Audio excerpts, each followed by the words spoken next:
Third polynomial function. Polynomial function मतलब कि इसमें जो आपका एफ एक्स होता है वो देखने में किस प्रकार का होता है। यहाँ पर आपका a1 x की power n plus a2 x की power n minus one plus a3 x की power n minus two plus so on, and last में आपका रहा होगा an और उसमें x की पावर n माइनस एन यानी कि 0। ठीक है, तो ये आपका जो है एक पॉलिनोमियल फंक्शन का एक जनरल फॉर्म है।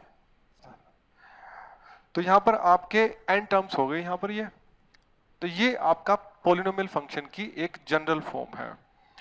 खास बात ये होती है कि जहां पर जो n होता है, n बिलोंग्स टू आपका होल नंबर होता है, याद रहे, तभी वो पॉलिनोमियल फंक्शन रहेगा। यानी कि जो आपका जो वेरिएबल है, यहाँ पर ये जो वेरिएबल है इसकी पावर आपकी होल नंबर हो सकती है, मतलब 0 हो सकती है। तो पॉलिनोमियल के कुछ एग्जांपल्स भी हम डिस्कस करेंगे अभी इसी के अंदर। आपकी अंडर रूट में पावर नहीं हो सकती, 1/2 भी नहीं हो सकती, समझ रहे हो बात, केवल होल नंबर होंगे 0 1 2 3 4 ऐसे करके। ठीक है, एग्जाम्पल के तौर पे मैं आपके सामने कुछ बना देता हूं ऐसे ही, जैसे कि आपका एफ एक्स बराबर 1, ये भी एक पॉलिनोमियल फंक्शन है जिसमें कि आप डिग्री क्या देख रहे हो, 0। एफ एक्स इक्वल्स टू, मान लीजिए मैं आपके सामने लिखता हूं एक्स स्क्वायर प्लस एक्स, ये एक पॉलिनोमियल फंक्शन है, इसमें डिग्री क्या देख रहे हैं हम, 2। और अगर बात करते हैं एफ एक्स इक्वल्स टू, मान लीजिए कोई आपके सामने लिख दे एक्स की पावर 1/2, ये आपका पॉलिनोमियल फंक्शन नहीं है।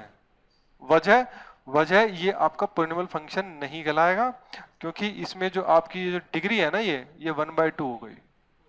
हाँ, तो ये दोनों आपके पॉलिनोमियल हैं, इनको चेक करते हैं, ये आपका पॉलिनोमियल फंक्शन नहीं होगा।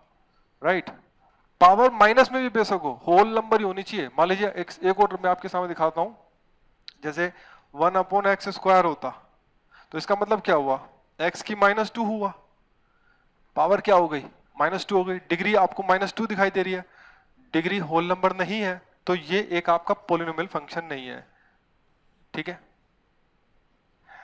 तो कुछ पॉलिनोमियल फंक्शन डिस्कस कर लेते हैं जो जनरली हमारा यूज होता है। एक तो सबसे ज्यादा जो यूज होने वाला है वो क्वाड्रेटिक पॉलिनोमियल है, सबसे ज्यादा यूज होता है। तो क्वाड्रेटिक पॉलिनोमियल डिस्कस कर लेते हैं। इसके अंदर हम क्वाड्रेटिक पॉलिनोमियल,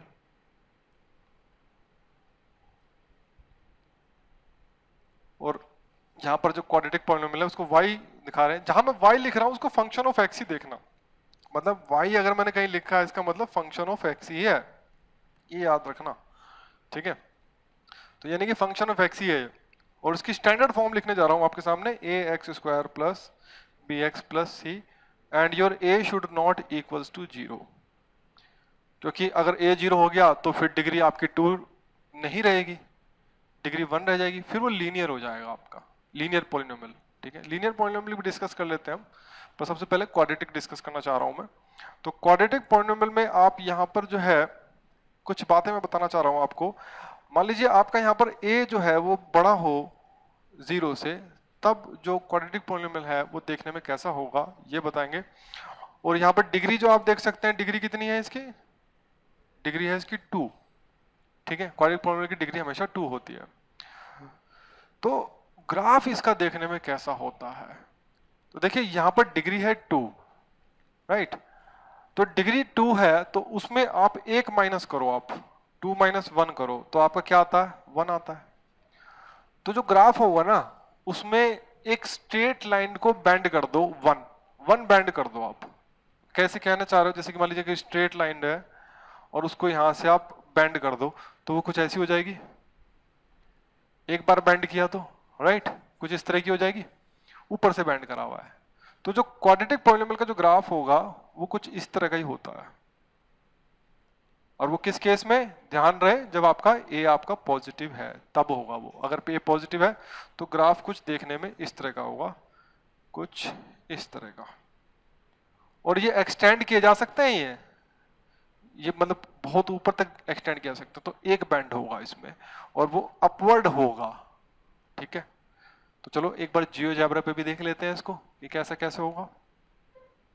तो यहाँ पर हम कुछ लिखते हैं क्वाड्रेटिक पॉलिनोमियल, तो यहाँ पर हम लिखते हैं y इक्वल्स टू आपका a ले लेते हैं और स्लाइडर क्रिएट कर देंगे, इसका कुछ वैल्यूज ले पाएंगे इसकी ax और आपका स्क्वायर और प्लस bx, इसका भी स्लाइडर क्रिएट करेंगे और प्लस c, और ये हमने 3 स्लाइडर क्रिएट होंगे इसके, तो ये 3 स्लाइडर क्रिएट हो चुके हैं।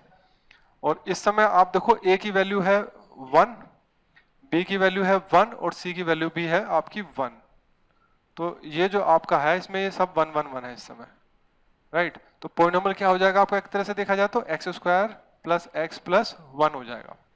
और आप देख सकते हो इसमें एक बैंड है, राइट, और ये ऊपर की ओर दिख रहा है। मैं 1 इस समय क्या दिख रहा है आपको, ये ए आपको क्या दिख रहा है, पॉजिटिव वैल्यू है। अगर मैं इसको नेगेटिव करता हूं तो देखना क्या होगा, जैसे इसको मैं नेगेटिव किया, आप ये देखो ये आपका बैंड नीचे की ओर चला गया, ठीक है, ये नीचे की तरफ हो गया। अगर ए आपका नेगेटिव होता है तो ये कप डाउन होता है, एक तरह से देखो तो कप मतलब जो कप शेप बनती है, पैराबोलिक जो शेप बनी है इसको पैराबोला बोलते हैं। ये जो पैराबोला बना है ये आपका नीचे की तरफ हो जाएगा, राइट। और अगर इसका पॉजिटिव करते हैं, अच्छा ये जीरो भी करके दिखा देता हूँ, जीरो करने पर क्या होगा आपका लीनियर हो जाएगा, तो लीनियर भी इसमें साथ साथ डिस्कस कर लेते हैं हम। अगर मैं यहाँ पर जीरो रख देता हूँ ए की जगह, तो वो एक लीनियर बन जाएगा, क्योंकि डिग्री इसकी क्या रह जाएगी, अब ये जीरो कर दिया, जीरो करते एक लीनियर बन जाएगा।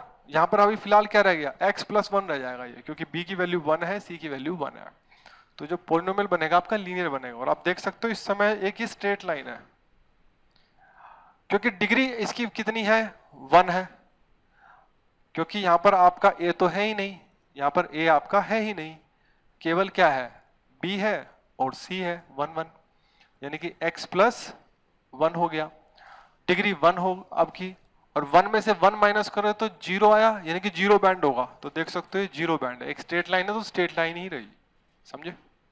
तो ये सब चीजें हम नोट भी कर लेते हैं।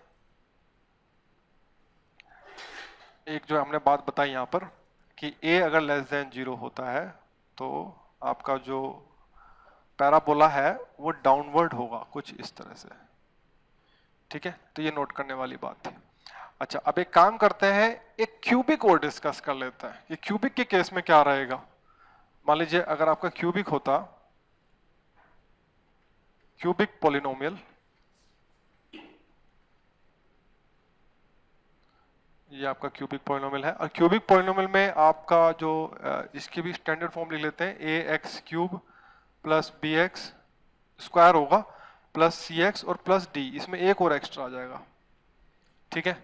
और यहां पर भी again a should not equals to 0, क्योंकि अगर a 0 हो गया तो आपकी डिग्री 3 नहीं रहेगी।